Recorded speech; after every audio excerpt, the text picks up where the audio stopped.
Scanning. Control. Manipulate scientific data. Take over. Blast. Control. World government. Shut down infrastructure. Ship everything to China. Look at this person.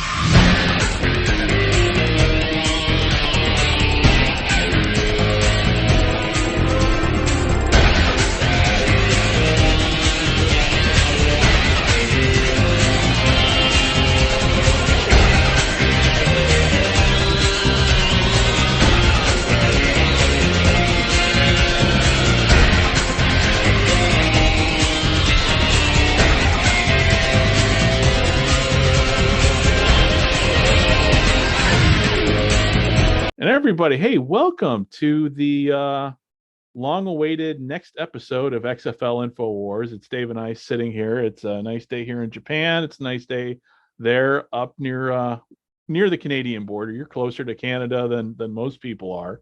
And so what's up, man? So what's been going on? You've been busy with life. I've been busy with life. And you and I both kind of, after the last episode, let's let the season play out a little bit here. And then we can come back towards the end and just kind of talk about where we're at with everything. And here we are. The championship games have been, the championship game is going to be next week. And so here we are. We're going to recap the season and kind of talk about our thoughts on what's coming up with the championship game and kind of where we go from here. So thanks a lot. That's a lot here, man. I didn't mean to talk over you. No, not at all. No, I think at the end of the day, it was a good season. The football was good. They developed some nice stars and some talent. Yeah. What I found interesting was, and some of this stuff just happened, and we even had a chance to talk about it. Some of the XFL players from the teams that are out of the playoffs now. Granted, only two are left, so everybody's done. Right. But players are getting signed to trials like. If you saw Ben DiNucci got the Broncos, gave him an invite. And I had to chuckle. People were asking, can he still play in both leagues? I'm like, folks, no offense to any player out there. Nobody wants to be in the XFL or USFL or anybody anywhere else if they can be in the NFL. Right. So I'm like, and it's multiple people are like, oh, I can't believe we lost this. I can't believe we lost this guy, or they're going to try out somewhere else. I'm like, this is what it's for. Like, this is exactly why this league existed. It's called minor league football. I saw the same thing, and I'm like, oh.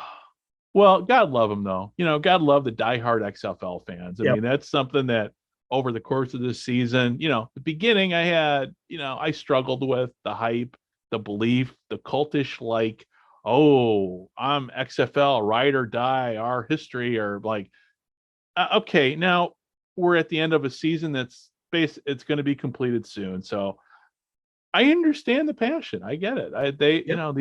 These people love the XFL. I mean, listen, I love the CFL. I know, so I get it, and I really do. So hopefully the players that sign with the NFL don't come back.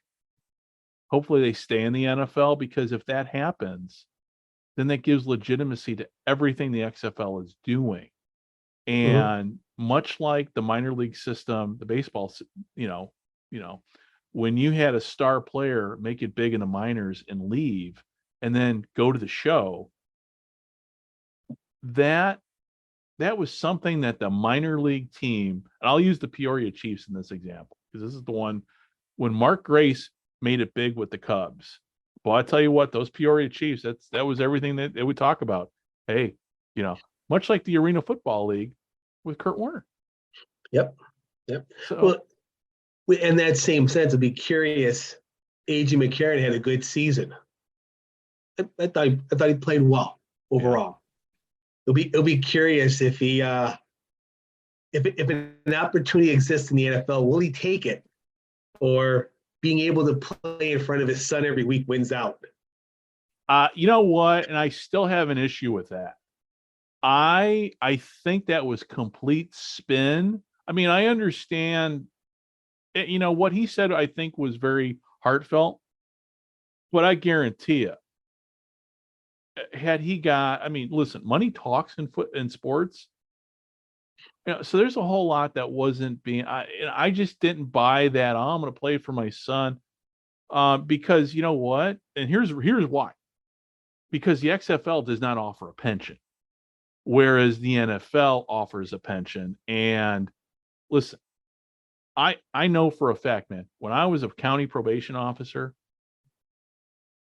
and the feds came calling, you go with the feds because it's a better pension plan. So but it was a feel good story. But the way the XFL has spun everything, just still, it makes me want to, I hate saying this, makes me want to vomit.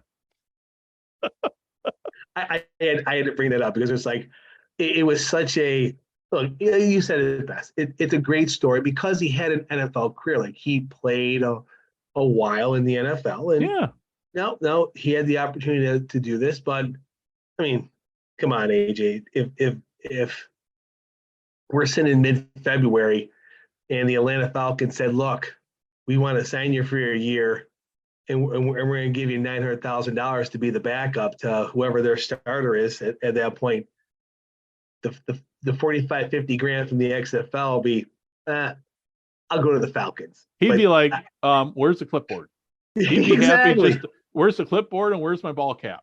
That's, I mean, yeah. I just questioned that there. I don't know. I looked at it as there wasn't the NFL option, but it was a great story that the XFL could latch on to early in the season. Right. And it was one of those nobody could really deny either. Exactly. Nobody can say, I mean, it's a great story, but bottom line is NFL's got a way better pension, and a third string quarterback makes a hell of a lot more. A third string NFL quarterback makes a hell of a lot more than any star player ever will make in the XFL, just playing for the XFL. A practice player on an NFL roster makes more than the XFL or USFL. Yeah. It's just nothing against these guys playing, because they're all playing for the opportunity for that next check. So I get it, I understand it, but it's just how it works. Yeah. It's I don't. Again, it goes back to everything. It's kind of bothered me from day one about how this league has been marketed.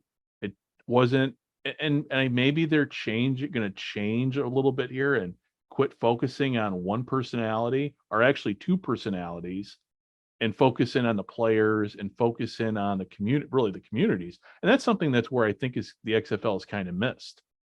They have not been embraced by, except with St. Louis.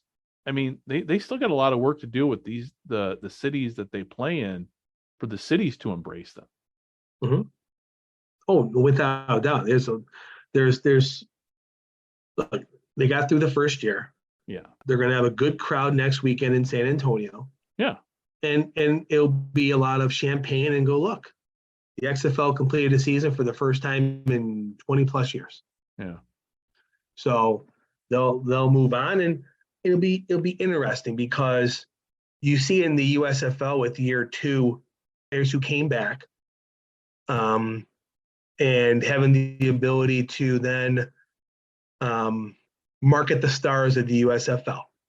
Mm-hmm. So it'll be interesting to see who comes back, and then it also, as you start aging, how long do you want to keep doing this for 50, 60, 50?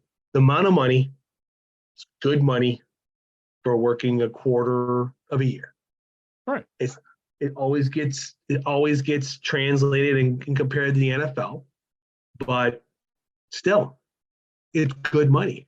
But the question I'll put up here with every player on every USFL team, every player on the XFL teams looking at is, how long does someone like Luis Perez want to keep doing this? Yeah. Like, he's approaching 30. He's been a very good minor league quarterback, Right. but he didn't. I mean, I'm not sure. Yes, he got signed. I think the Rams signed him after the USFL season, but that didn't pan out. He came here, and he might sign somewhere else. But unfortunately, I think his time has passed. So it really comes down is how long he wants to keep doing this. Period. Yeah. Yeah. Yeah. I mean, you and I are both in our, we're both much older than Yep. all these guys that play now. So, I mean, yeah, I mean, it's, at some point, either, I mean, at age, 30, though, Tom Brady has skewed everything now with players' ages and everything now. But, the bottom line is, unless you were George Bland and Tom Brady are the outliers when it comes to playing and longevity. But yeah, I mean, 30 years old, yeah, at some point, you got to walk away. And, unless the NFL is coming calling, and it kind of goes to what, unless the NFL is calling, I mean, at some point you're just going to have to say, okay, I tried, I did the best I could. It's time to go, as Chuck Noll would say, you know, go pursue your life's work. Yeah, I mean, and it's different. If I'm 43 years old and someone's offering me $30 million a year, I'm going to keep myself in shape. Like, I mean, there's one player who can do it. Where I'm not talking about a lot of people doing this, but it's like making 60 grand living in Arlington, Texas, playing minor league football is different than the NFL lifestyle. Right. And in this day and age, 60 grand ain't a whole lot of fucking money. Pardon my French. No. And so it goes to what, again, I agree 100%. At some point, it's like, he's going to have to it comes down to money. It's like, I can make more money teaching at a school, Teach at a school, become a high school football coach.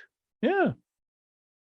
No, but I say I'm not saying he's going to retire after this game, but I'm saying is like that's the I guess that's the question that I would throw out to the both leagues and the followers. Like, what are the expectations?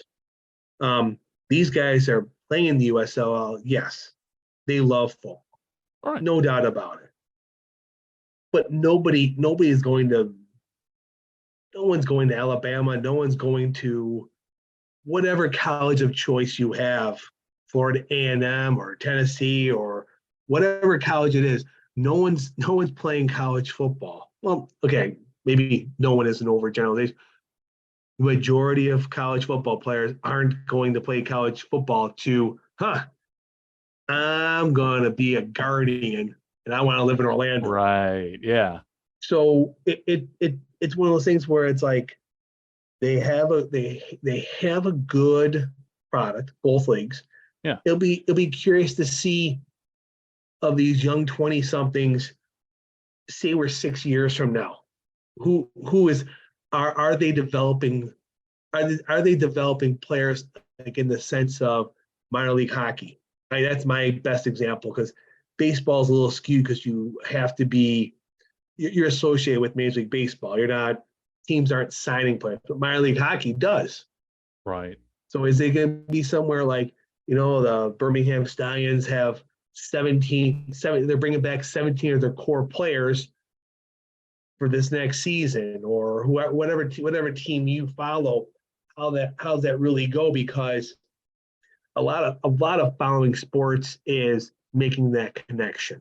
Mm-hmm. And you can be a diehard DC Defender fan, or you can be a Memphis Showboat fan, but if every year you're bringing in 50 new people, it's going to be hard to get the continuity of the fan support. Like, really, Right. I look at like Major League Baseball when Major League the movie when all the scouts and everyone's in that room and they're looking at the players got invited to spring training. Who are these guys? So it's just one of those things, right? That's where at this point, looking at the end of this year, looking at the next year, like where does this all go? It's going to be here again, but where does it all go? And it also is going to be interesting. And I'm sorry, now I'm hogging the conversation. No, go ahead. It's going to be interesting to see when players have the opportunity, where do they end up going? Because obviously, a bunch of the USFL quarterbacks jumped to the XFL. And I'm assuming that the XFL said, hey, we're going to pay you more money. So they got a bunch of the USFL quarterbacks to go. Right. And USFL goes, look, there are 300 college football teams across the United States. Go ahead. We'll get the next crop because there's a ton of them out there. But it'll be curious to see year round, moving down, who stays within their financial parameters to look at the talent that's out there. Yeah. The named minor league talent. Yeah. And then also too, we got all that out there. Then you throw in the Canadian CFL. And, but and fortunately, I mean, we live in a day and age. I mean, I think the population of North America can support 4 pro leagues at this point. Yeah. Then, it'll be interesting to see how the CFL plays this year, because this is the first year the CFL is playing with two spring leagues already completed. 2 spring leagues in the States. I mean, everybody's gone. This can be literally the first season I can ever recall where literally we've had pro football from Super Bowl to Super Bowl. Yes. And obviously, when it comes to the CFL, I mean, that's, that season's coming up here pretty quick too. But I honestly think, my personal opinion is that these 2 spring leagues is going to help the CFL grow. Yeah. I mean, I don't see, honestly, talent. Yeah. I mean, all these leagues kind of complement each other in many ways. But yeah, I hope so. I mean, when it comes to the CFL, and not to get off topic, but it sounds like the CFL, with expansion, with new owners, with pockets, things are looking up. The question is, yep. Go sorry. ahead. No, go. I didn't mean to jump in. I things are just looking up. I mean, and if they can get that 10th franchise, whether it be in Quebec, and I think Quebec's a better fit than the Maritimes. But then kind of, where they want Quebec City. Well, Quebec City is kind of a maritime area because it's not that far from the ocean. I mean, you could make a case for it's part of the Maritimes. But anyway, I digress. I think more good news is coming for the CFL than bad news. I think it's in a better position. But again, but like you said, I think the two other leagues, the XFL and the USFL, I think they're going to help the CFL in the long term. And I think it helped them with, that's why CBS got in the game. Yeah. Right now, if you look at what's going on right now, televised spring/summer football, CBS is the odd man out. Yeah. ABC, Fox, NBC, they've divvied up the XFL and USFL. Yeah. So now CBS, it's been reported that they paid $1 million. That's what they reported. Like that's what the reports have said, that that CBS is paying the CFL, too many C's there, to have broadcast. They have that whatever broadcast rights. It's still, I think, getting fleshed out how many games, but the package that they are paying for is $1 million. So it's been reported that ESPN's deal is worth between $100,000 and $200,000 a year. So immediately, that's a tremendous windfall for the CFL. And now if they end up going back to ESPN to supplement or however they do the rest of the year, however they figure that out, that's just that to me that's a huge win. And it sounds like that CBS deal is also, they are going to be not necessarily doing a studio show, but there's actually promotional background and a promotional push for what to promote the games that they're showing as well. Okay. Which ESPN Plus is. Well, I think Toronto. I think the Argos playing tonight. Let me check ESPN Plus to see where they are, and then you have to go into ESPN Plus, scroll across, and find CFL. Yeah. It's like it's not easy to get to. It's like there's like 5 steps involved. Yeah. So or like me, 6 if you include the VPN and all that crap. Like yeah. So as much as it's a big change for people, and it's going to be an additional cost to go to Paramount Plus, but I think at the end of the day, I think people are going to be pleasantly surprised when you go to Paramount Plus, how easier it will be to find the CFL.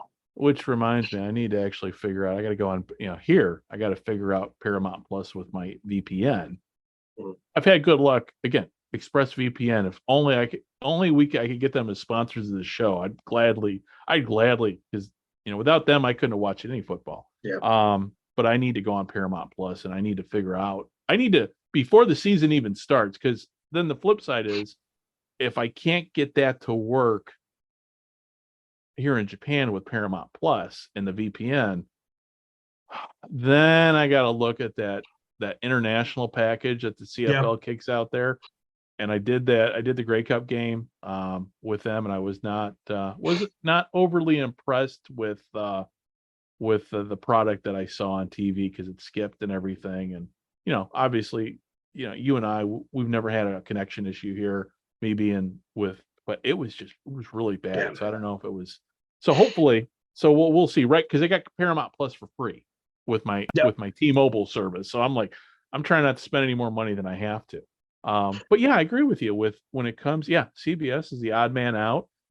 It will be nice. So hopefully we'll start seeing, and I know we're going to be talking XFL here, but just kind of digress. But it will be, hopefully we'll see CFL promos on CBS Sports during NFL games. Why? I mean, I guess I look at it like, granted, I understand that Fox owns USFL, but they're dropping them during NASCAR. They're dropping them through all their events. If it's one of the ones you own, why wouldn't you do this? Right. Because it's just promoting more football to people watching football, and it costs you nothing. Right. So, I don't know. And, hopefully, I don't know, and I'm doubting we're going to see this, but I don't see, the Grey Cup game will be on CBS Sports Net, but it sure would be nice to see the Grey Cup game on CBS itself. That's not going to happen. No. But, who knows? Unless NFL players go on strike again, but that ain't going to happen. But at least there's going to be some consistency. They'll be easier to find. Well, you know what? Looking ahead, it's always the Sunday before Thanksgiving, because it always falls around the reason I remember the Grey Cup is it's literally every year within a couple of days of my birthday. And like every couple of years it falls on my birthday. So it's that Sunday before Thanksgiving, and it's like at 6:00. I guess, but the question I have is, obviously if it's the season, there's a game on, but it would be wonderful if there's a way that, and granted, I'm not asking this, having the CFL change it to be broadcasted live in America is an unreasonable ask. It's their game. Right. But if there was a way to manipulate the time and have it live on CBS on that Sunday, that I think the ratings will. I think the ratings. I think they'd have extremely well. Yeah, they do very well. But what throws a wrench into everything is NBC Sunday night football, and with if you can kick it, if you could take that game away that one weekend, it'd be nice. But I look at the opposite. Yeah. I would look to do it at 1 o'clock in the afternoon. Yeah. But they said, it's an unreasonable ask to say, hey, this is your country's game. You've played it for over 100 years. You mind playing it at a more convenient time for us? Well, yeah. Well, and then also too, you look at, the CFL's got their own issues with TSN. So it's going to be interesting how it plays out. And talking about the new owners that have come in. I think the CFL might do well the next time around with broadcast rights are up, especially with the influx of the new owners. But I mean, it's wishful thinking on my part. I mean, the new Montreal owner has a competing network to TSN, so it's like, they're in play. Yeah. I mean, and $50 million is no small amount of money. Like that. I mean, that's what TSN pays for, to have exclusive rights across Canada. So you're telling me the billionaire owner of the Alouettes doesn't want to have? He wouldn't go, you know what? Let's do $75 million just to have it, and then he'll figure it out. Like I can't see this not doubling the next time they're up. I just don't see it. I agree with you. Well, getting back and talking about TV. No, talking about TV. So let's look at the XFL, the ratings since last time we talked. I don't know. My sense on the ratings have been they've gotten a little better because more games got pushed to broadcast TV. More people are cutting the cord. A lot of people are watching it over the air. So the ratings have gotten a little better, but then the USFL comes in and to me just kick those ratings back down to earth again. And here we are going into the championship game, not this weekend, but following weekend. And that game is going to be on ABC.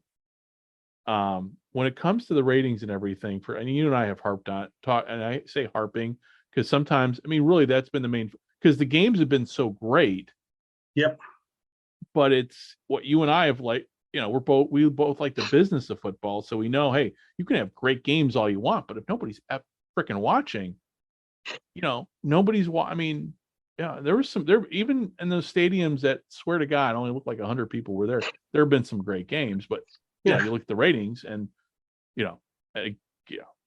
despite what Mike Mitchell and XFL News Hub have spun and other people have spun, the ratings as a percentage have sucked. You can find all kinds of positives in there, and I know there have been a few positives, but nobody's really been watching comparatively. No.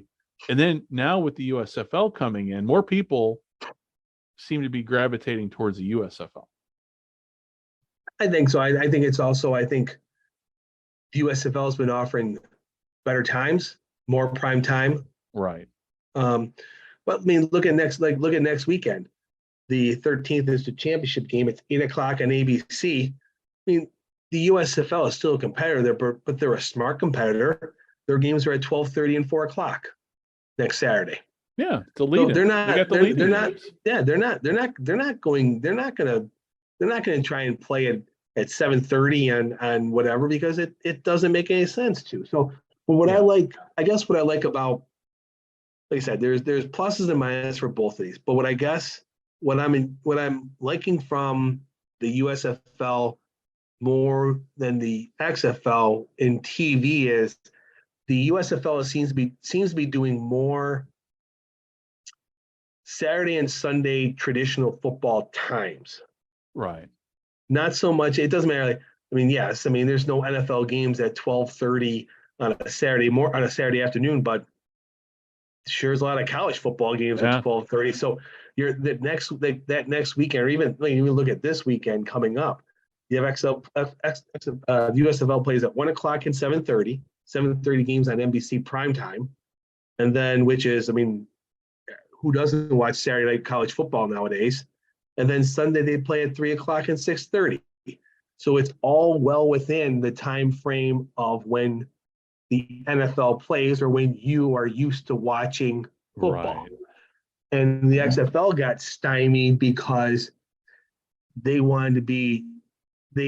stressed wanting to be on the broadcast their games too. But when you don't own it, you play at 9:30 at night on a Sunday, or you play at whatever time you can squeeze in, where you have Fox going, okay, when we have these times available next year already. So they're plugging in when they're going to play and have their time. So like I said, there's a list of both that they can work on, and TV times is really something I think the XFL really needs to figure out, getting a better time when their games are. Right. Well, and that's, from day one, from the first, like they completely dropped the ball on the TV stuff. Yeah. Times and everything. They had so much lead up time to lock all this in. And now, the second half of the season the league seems to be a little bit more well run than the first half of the season. But it goes back to what I said from day one. You had 2 years to figure this stuff out. To get your ducks in a row. Hopefully next season they do have their ducks in a row. Whether, as a team, are the Vipers going to stay in Vegas or are they going to move to San Diego? What's going to happen with Orlando? Fan engagement is the big thing. And, some like DC, they've drawn great crowds, but they play in a soccer stadium of 18,000. Granted, when DC's playing at home, it looks good on TV. Those soccer specific stadiums look great when they're filled up, and you don't even realize, oh, it's a small stadium. So they're doing well there. So they need to I would say they need to use that model that DC has got down, putting in smaller stadiums and cram as many people as you can in there. And then get the hell out of Vegas. Cause that to me, that's kind of a disaster. As to Orlando, I don't know what they do with Orlando, because unless there are other stadiums in Florida that they could play at, soccer specific stadiums, but I don't know what they do. Again, because it boils down to, if you're a casual viewer tuning in, and are you going to watch a game? It's kind of like the old United Football League. When they were around, I'm like, oh, it's football, and oh, it's a minor. It just didn't. I wasn't drawn to it because the fact there was nobody in the stands. I'm like, okay, well, if nobody's going to these games, why should I invest my time and effort into it? You weren't turning in to see if Jim Fossil could beat Denny Green? Yeah, no. And the only time, and really you think about it, the only place where the UFL worked was Omaha. Yep. And if you're going to play in a baseball stadium, well, frick, go out to Omaha, because apparently they got people to show up for United, and there's not much going on in Omaha. Nope. And there is a baseball stadium. And I say this because I've been to Omaha. It's not that big. The baseball stadium, for the College World Series, is right downtown. Is it Rosenblatt? Is that? I don't know off the top of my head. But the minor league team doesn't even play downtown anymore. No, they play out in the stadium. They built a new sub over by Offutt Air Force Base. It's not that far away from Offutt. Again, I've only been in Omaha once, and it was during my time spent at a weekend at Strategic Command, a good time spent at Strategic Command. But yeah, I think Omaha would, if they're not going to move to San Diego, move to Omaha, because I think people in Omaha would support the XFL, because clearly nobody in Vegas is. It comes down to where they can get an affordable stadium lease. Yeah. Like you said, you hit it nail on the head. My two question marks were Las Vegas and Orlando. And obviously they're playing in that stadium because it's the cheapest stadium in the Orlando area. Yeah. There's a brand new MLS stadium, but I don't see the MLS team letting them in. Right. I just don't, because they have the NWSL, they have the MLS team, they have a USL team. They have 3 soccer clubs playing on professionally rolling through there. Oh yeah, So, you don't want, because the football team would just a gridiron team would just destroy it. Yeah, so that's the question is, of the 8 teams, they got to find homes for, I think realistically, at least 2.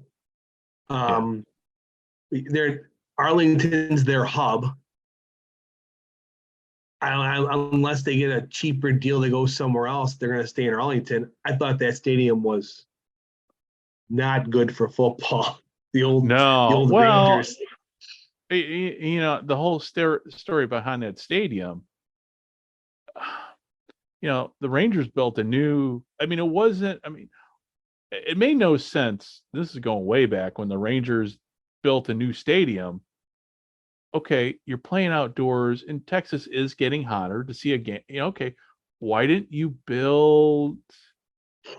It just, so you build a brand new outdoor stadium that you barely used, so you got to keep it. And I don't know. I love the beauty of watching on TV, seeing football played in baseball parks. It's just something about the aesthetics of it. Mm-hmm. But the practicality of it is nobody's going to these games in Arlington. No, and they have at least changed the camera angles, because the cameras were showing the tarps, right, where the people weren't there. So, and then or even go to Jerry World, even go to where the Cowboys practice. Well, yeah, I know money's involved there, and but Jerry's not going to let you touch that. But you would think Jerry Jones, if ever anybody saw an opportunity to enhance his brand and the NFL's brand, he would actually bring an XFL team in there just to shake things up in the NFL. But I personally, I think he'd do a USFL team before XFL. Oh yeah, he signed the star, the MVP of the USFL, signed a 3-year contract with the Cowboys, and then went to the Pro Bowl. Yeah, that's true. Yeah, I didn't even think about that. Turpin. So yeah, I didn't even think about that. I think he would do it, but personally, I think he would do it the USFL first, because Fox is an NFL partner. Right. So I just don't see. I wouldn't see him, for him, such a cheerleader and power broker in the NFL, going with the league that, they have a agreement. Right. Whatever There's a little bit of a working relationship there. Yeah. But you have another one who is one of your main rights holders, and they're funding this. Right. If Jerry's going to pick one, I think he'd pick that one. But yeah, my other wild card team, I think they need to at least think about, is Seattle. Seattle was underwhelming. That was.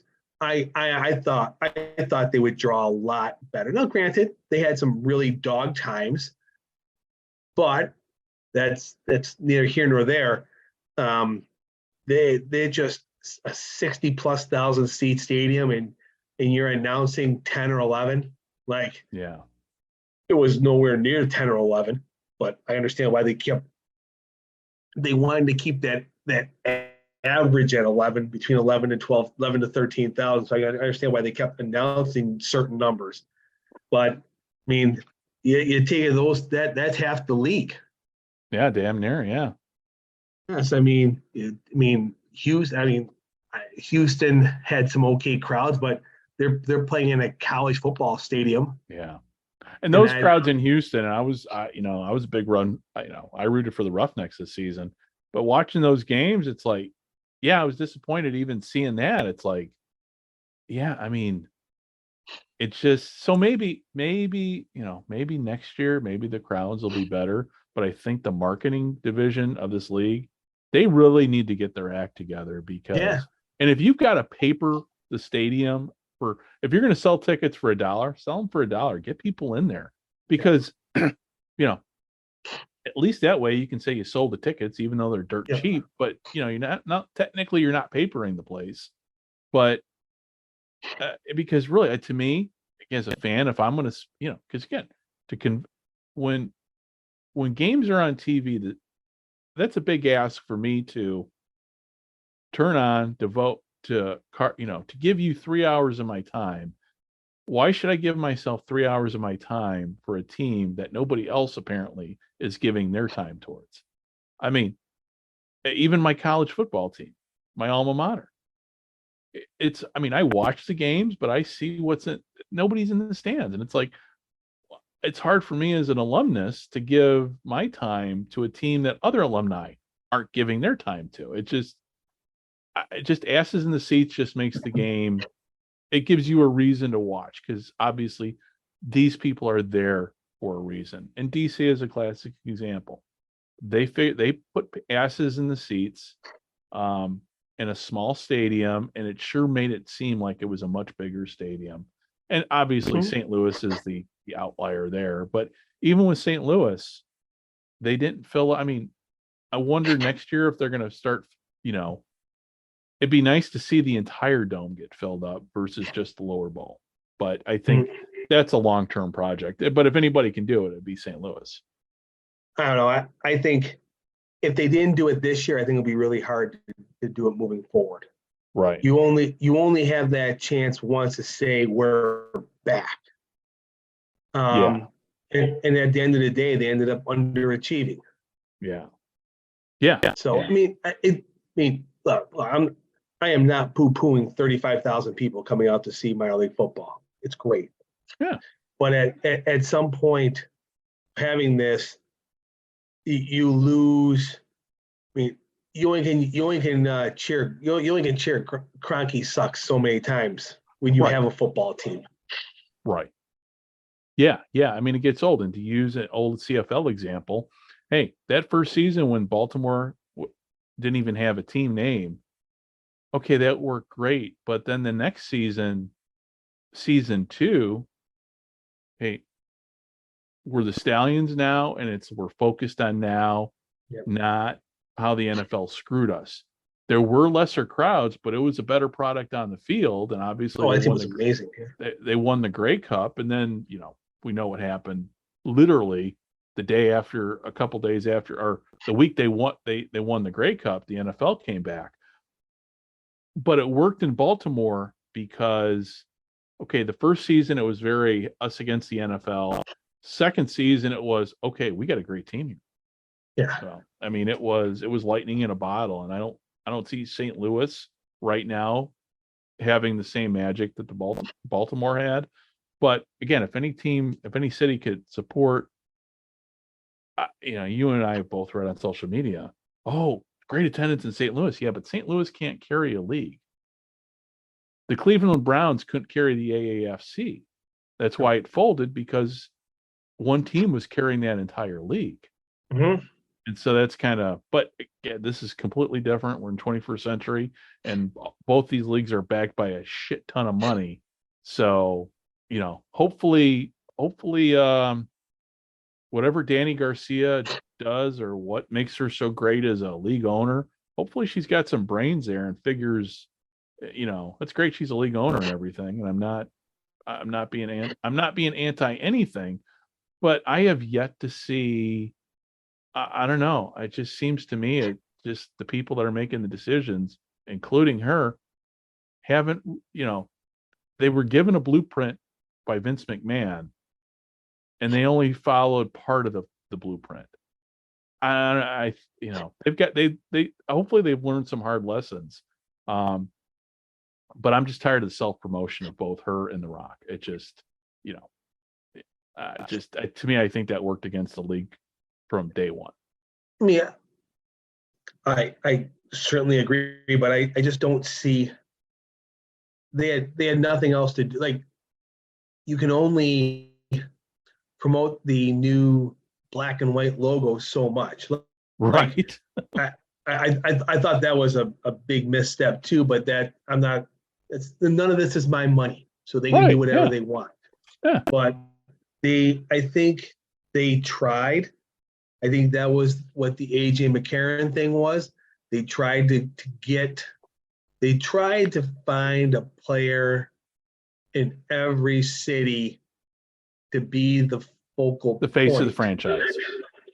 But at the minor league level, if you had a face, that face would have already been just a number in the NFL. Right. Like how many, I mean, in the last 2 weeks, and like I said, I don't mean me bringing up this player's name is not, I'm not looking at it negatively. I'm just looking at how many times in the last 2 weeks now have we read an article about Luis Perez? Because he's the most known name in United States level minor league football. Mm-hmm. And that's what they're doing, because I mean, everybody, I mean, if you follow spring football, you know the name, you know his name, you know the name Luis Perez. Yeah. The spring league, like he's played in every one of these leagues. And it was good. It's good to do that, because they're trying to strike a chord with this, with a name that people know. But I think it just, I don't know if it's a strong enough name to carry it. Right. I think they need to develop something. I don't know exactly what that is. I mean, they brought in good football people. Right. I don't question that. I mean, the two top tier football people were at one point the president and general manager of the Buffalo Bills. So I know them for many, many years, because that's who they worked for. So they have a tremendous amount of credibility in that aspect. But like you said, with the marketing side of things, I don't know the marketing people they have, or any marketing firm, I should say. You're asking them to try and to create a campaign about a bunch of, not no names, but people. You're trying to create a marketing plan about a league and teams and players that aren't well known or known. So who are you going to rely back on? The wrestling guy and movie star who's dumping all this money in.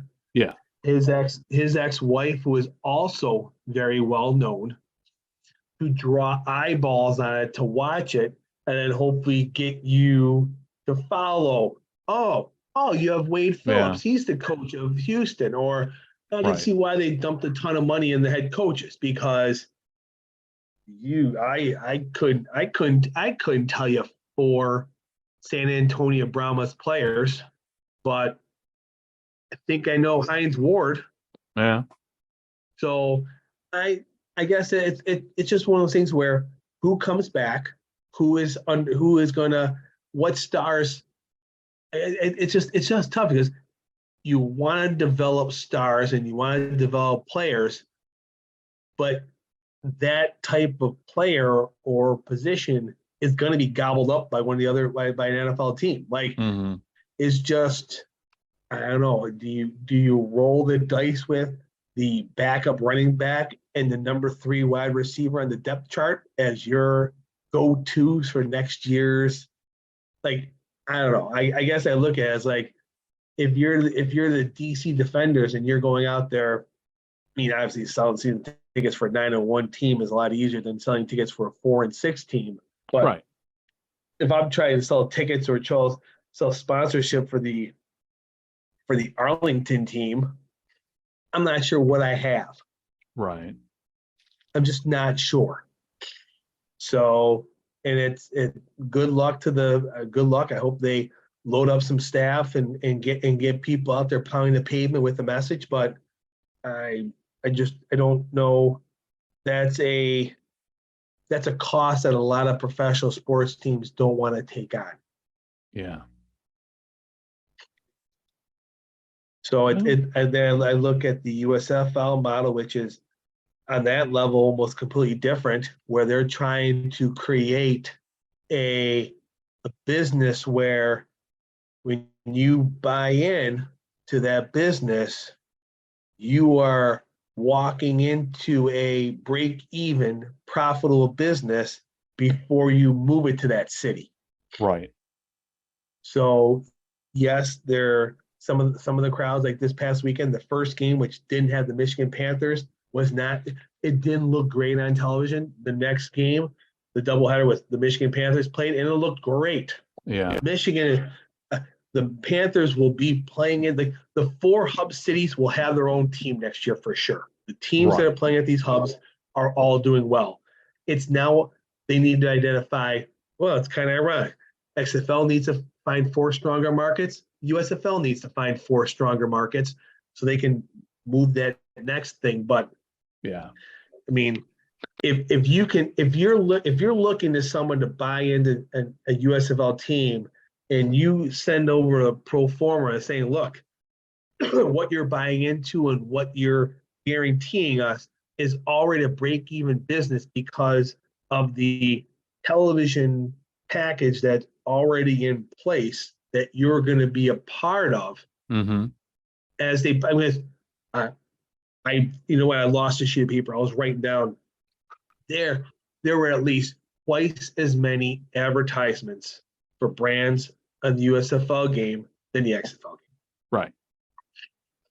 So it's a little different. I know the XFL people love hammering on attendance for USFL. But I just think in 2023, with looking at the business model, it's going to be easier getting people to buy in to a near profitable business than finding investors to join the XFL when you're looking at a balance sheet that you lost significant amount of money. Right. Yeah. And to me, looking at the 2 leagues, I mean, looking at them objectively, the USFL, I don't know, it just seems to me it's more well planned, it's more thought out. It's a better product aesthetically overall, whereas the XFL has had, and it's not just me knowing. I mean, I've been on Reddit, been on Twitter. Yeah. I mean, you and I have both seen the talk. I'm not seeing that same talk on USFL social media about, oh, this looks like shit.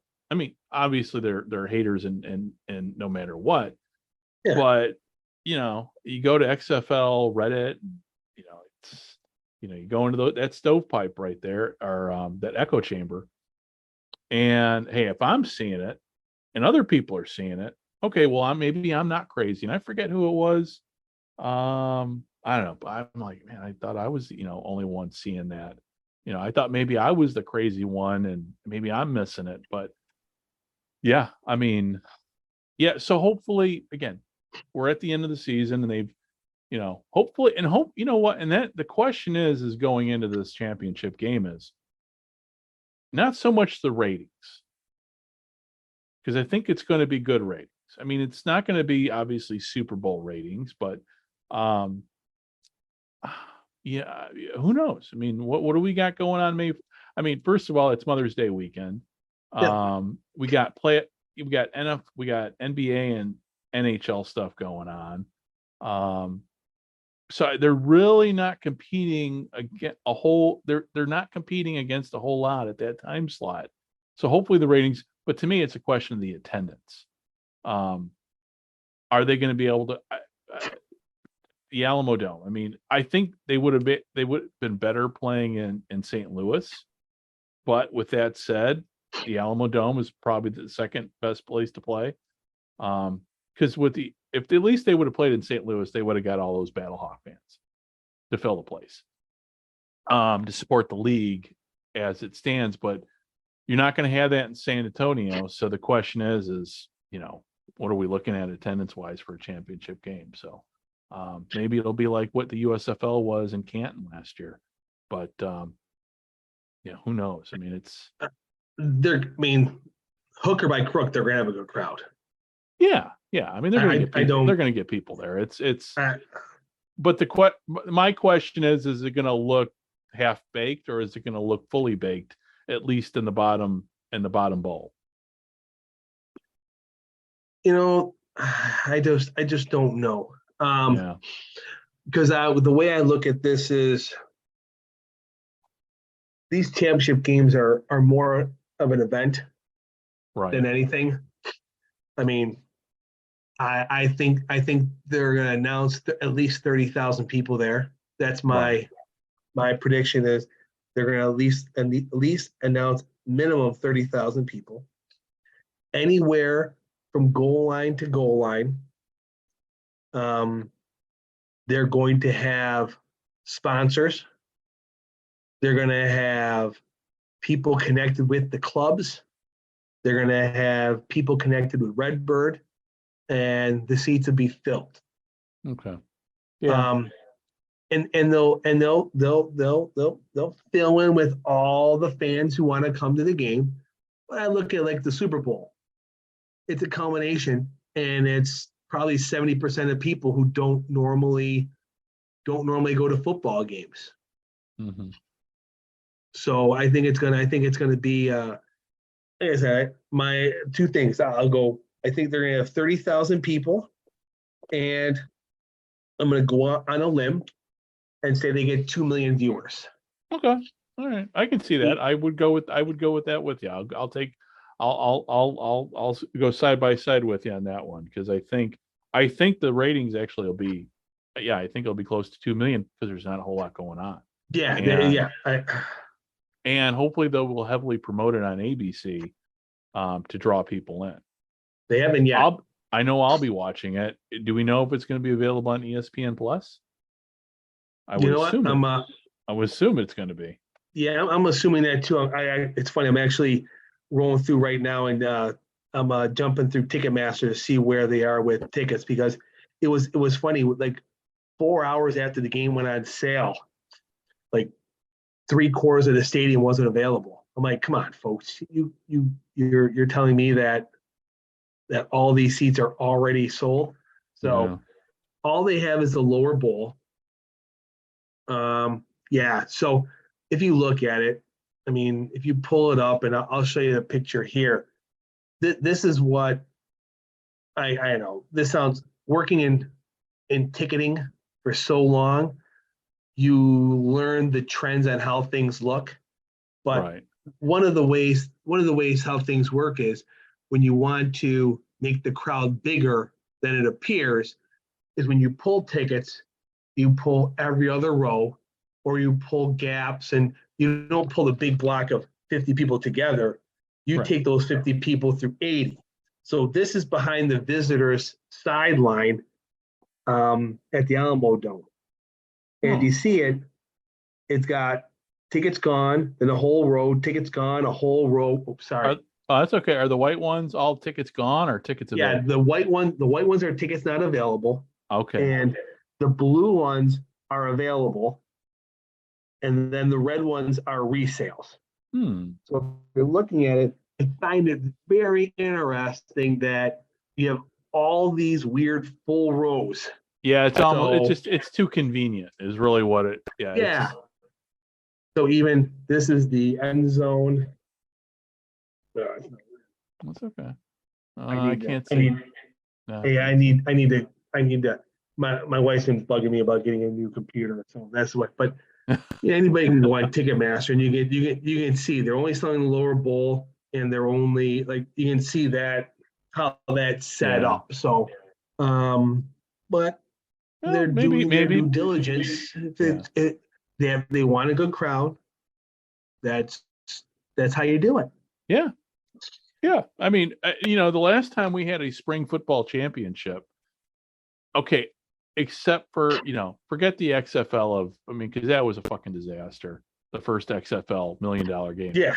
But the last time we had a real spring football championship was back in the 80s. And if you remember, all three games, obviously the first game drew the best. Of course, there was a riot afterwards, which is a great story by Jeff Pearl. Yep. But to me, that's kind of the yardstick as to how this game, does it measure up to the excitement of the USFL championship. It's going to be on ABC.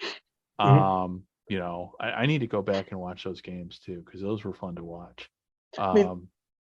Even last summer, that the USFL championship game at Tom Benson Stadium at the Hall of Fame. That's right. I forgot about that. They in essence sold it out. Yeah. I mean, granted, it's a 20,000 seat stadium, but you know what? Like that, for having a hub in Birmingham, moving your playoffs to the Football Hall of Fame, and just about, I mean, it could have been sold out. You know how people just don't show up. Right. To have 20,000 people fill a stadium in a city that doesn't have a team, hasn't held a game, and just holding the like the playoffs and the championship game is impressive. Yeah. Well, and that was a smart call on them to actually have it at the Pro Football Hall of Fame. And that gave the USFL some legitimacy too. Oh yeah. To be able to play it there. I mean, I don't know. I mean, you and I don't know if you've been to the Hall of Fame, but I've been there. I have. You know, I mean, it's definitely worth the time, and for me, it was definitely well worth the 9-hour trip that I took to get there with my nephew. But yeah, I gave it. But yeah, I've completely now. I forget what was going on last year with the championship game that I did not watch. I think it had a lot to do with me moving, and other things kind of got in the way. So I can't even remember. I obviously like Randy Snow and Adam and Zach Heilman, podcast friends of ours, they went. Great time. I mean, it was. Oh, and Stefan too with with the USFL, with him. Well, both him and Zach were there. So, but to me, again, that's really what. Hopefully, they're going to get about the same amount of crowd. Definitely the same enthusiasm. So, I think if they recapture what was done last year, then I think things are going to look up for next year. But just hopefully next season, we're more focused in on the game, what's going on in the field versus the ratings. And I did notice too, now when I took a little social media break too, I came back every now and then I would dip my toe in and see what's going on. What's going on? Is the USFL people and the XFL fans are fighting now as to which league's better? I'm a critic. I mean, but spring football is spring football. I mean, I don't have a choice of either one. I mean, obviously, I'm old school enough with the USFL, but I don't get why people are fighting with each other. It makes no sense. I don't understand it, but it's one thing if it's like American League versus National League and Major League Baseball. Oh yeah. Before it was we had the DH. Oh, we don't want the DH. You had something there. Yeah. You have a league that has 1 year under its belt and a league that hasn't had a successful year in 20 years. And the people who are arguing weren't alive when that first year happened or knew enough about it that even existed. Right. So I don't know. And it goes back. I mean, you would never hear USFL fans in the 80s arguing with NFL fans in the 80s as to which league's better. We knew which league was better. Yeah. I mean, there was not. Yeah. No. It was an alternative. I dipped my toe in there and I saw people calling for peace and, hey, like, what the hell's going on? But you know what? I tell you what, though, social media is it's entertaining at times because for the last month, I've been off pursuing my other interest and kind of dipping my toe back in the UFO field because I just love the paranormal stuff. I love listening. It's entertaining.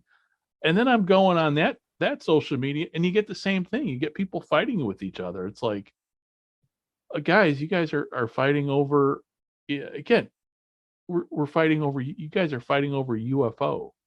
That makes no sense whatsoever. So I when it comes to the XFL versus the USFL, who knows? Maybe there will be a merger in 3 years. A lot of things are going to play out. I mean, when it comes to TV contracts, when it comes to, who knows what the impact the CFL contract with the CBS Sports is going to have.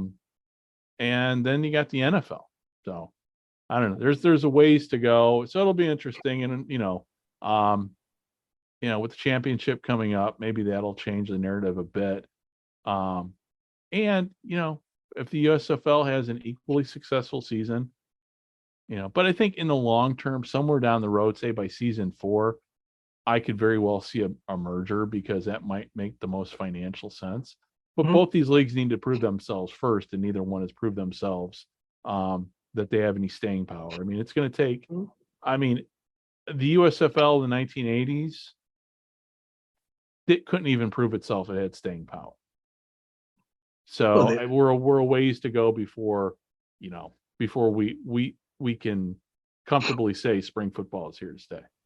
I mean, the original USFL, the owners couldn't control themselves. Yeah, it was like a That bunch of crap. that, that I mean, that's been analyzed so many different ways, but that's the bottom line. Yeah, if you would have They just stuck with the they Dixon plan, it would have been fine.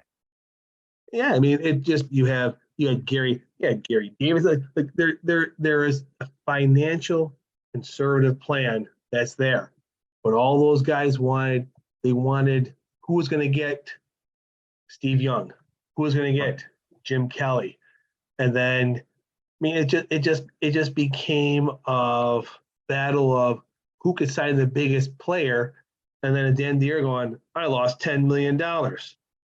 What's going on? Like, Yeah. Well, and then without even mentioning his name, but one person in particular, and you can't blame him for the ultimate well, you can't blame him for the fiasco that was created because he wasn't there in the beginning. Of course, he was the one at the wheel of the bus when it finally did crash. But he only bought the team because he couldn't get into the NFL, and he figured this was his backdoor way of getting into the NFL. yeah, he wanted to force a merger, Right. Yeah. and that's why right before the lawsuit happened, the Houston Gamblers merged with the New Jersey Generals because his thought was, I got Herschel, I got Jim, the NFL has to take me now. Yeah. And the NFL goes, no, what all these players already have their rights by an NFL team. You have to prove it. You can't. Good luck. Yeah. I got the football I've got football for $1 electronically, but I've got the $1 league here. One of the few books I brought to Japan with me.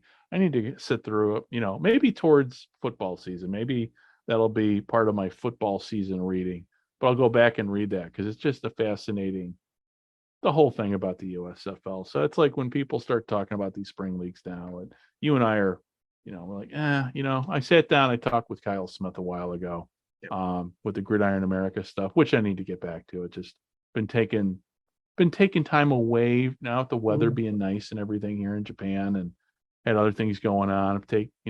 My Gridiron America podcast is still out there, but I haven't done anything. But him and I would, just things were so different. But there's so many lessons that hopefully these owners will, especially The Rock and Danny Garcia, because I'm not overly impressed. Even the whole thing with merchandising, people with their jerseys, ordering jerseys, nothing, they were not, I mean, the last iteration, we've talked about this before. Hey, they were ready day one for to sell people merchandise. They weren't even, they couldn't even get the merchandising right this time. So, and, I mean, you and I both have closets full of jerseys, ultimately we're rooting for laundry. And if you don't have the laundry, then, I mean, that's, I don't know. Speaking of laundry too, oh no, go ahead, man. Well, I've been having a lot of discussions with lots going on in arena football in a different sense. But I made the analogy there. I go, fans follow wins and losses on the field. Yeah. Unfortunately, profits and losses behind the scenes is what carries this. And if there's enough losses, it becomes a footnote on a Wikipedia page really quick. Yeah. And, you got to make money somehow. And the easiest way to make money is to sell people shit. And if you don't have the stuff people want to buy, then you're going to lose money. I mean, yeah, the NFL has figured out merchandising. The MLB has figured out merchandising. I know that here because everybody here in Japan apparently is a Yankees fan or a White Sox fan, which makes me hesitant to wear my White Sox hat because it's like I'm the only guy that really knows. I've yet to see a Cubs hat. It's funny though, just talking about merchandising. I have yet to see a Cubs hat. I have yet to see any Bears stuff. I haven't seen any Miami Dolphins stuff. But there are certain teams that you see here in Japan. People wearing the Yankees, the Dodgers. Now, again, we're talking baseball here. Yeah, On the football side of the house, I've seen more Packers stuff here, and I don't know why. Yeah, I don't know. It's really weird. And then you go in like the secondhand shops here because secondhand clothes. So when I pass away, my wife I know is going to give all my Cardinal stuff, and that's like a gold mine here that she'll have, be able to cash in on my collection of hats because I have the old school Cardinals hat with the logo, nice. with the old school look, not the current one. Yep. And before we sign off here, and we're about to wrap it up here, with football the last month. So I followed everything. But the one thing that I did actually tune in live for was the unveiling of the Arizona Cardinals new uniforms. Talk about an utter fucking disappointment. I'm like, they bring out the white ones. I'm like, okay, all right, that's good. That's a good, clean look. Didn't like their road look. Okay, helmets pretty much staying the same. They're keeping I'm not big on the current logo, but they're not going to get rid of I couldn't see them getting rid of the old logo or getting rid of the current logo. I'm like, okay, all right. They bring out the all blacks. The all blacks are sharp. I like the all black look. Those are really nice. Then they bring out the home uniforms. And like, what the F? You've got, at least go do first of all, having Arizona across the front of the jersey. Just to me, I think of Cleveland when the Browns had those jerseys and just how crappy they look. Even like with the Jets now, they have New York across. Like, okay. It looked. Again, they look like Oklahoma uniforms, which I guess was perfect because Kyler Murray was modeling them. And like, okay, are we a college team? I don't. See, those type decisions are coming from the owner. Well, he's got enough issues to worry about, apparently. Well, but that's how that stuff works. Like when you see something that's just like, what were you thinking? That means that someone who was the decision maker is set on what they wanted and didn't go to other people or didn't care what other people said and goes, I'm footing the bill. This is what we're going with. There's no way when you see a jersey and people are like, what were you thinking? They've already had so many discussions on this jersey.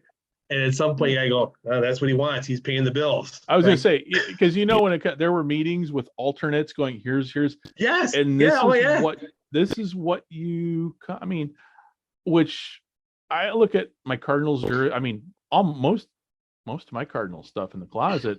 I've got the Cardinals. Well, now it's the old red one and the old black one, but the rest of my stuff is the classic stuff. It's the old, it's pre 2003 or no 2006 when they changed the uniforms, something like that. Was it 2000? I can't remember now when they changed the uniforms.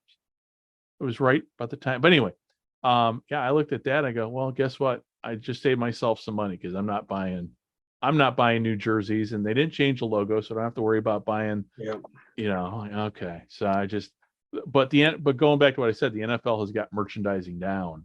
That, you just look at, you and I both watch old NFL films stuff in the 70s, and you compare it to now, just stuff in the fans want to identify with their team, and I think the XFL, they did themselves a disservice by not pushing the merchandise sooner rather than later, because that's what people want. And speaking of Cardinals, rest in peace, Conrad Dobler. Oh yeah, that's right. Wait a minute, when did he pass away? Now how long ago was that? Recently? No, but I know that. But how was it, about a month or two ago now? I've got a picture. I've got a picture of Conrad Dobler up here. I've got on the other, you can't see it, but on the flip side here, I've got a bulletin board, little cheap bulletin board I bought. And I had a bunch of my Cardinals stuff, like we're talking stuff from the 70s, like old cards, stickers, stuff that you would buy, you would find back in the day when your old man took you to the bar. Yep. That type of stuff. So I've got a whole thing up here, but I got a picture of him. I got a picture of Conrad Dobler smiling right back at me. And I got a picture of him right in the back here too, a signed photo. So At the end of his career, he played the last couple of years in Buffalo. And my mom, I forgot where she was. I was only like 9 or 10 years old.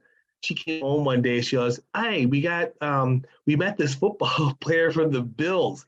He signed a book for me. So it's inscripted, a little note to me." And she goes, "It's Conrad Dobler." And I started laughing. She goes, "Who is he?" "Oh, he's an offense. He's a lineman for the Bills." She goes, "Well, why are you laughing?" I go, "He's like probably the dirtiest player in the history of football." And she just goes, "Really?" I go, "But thank you for the book."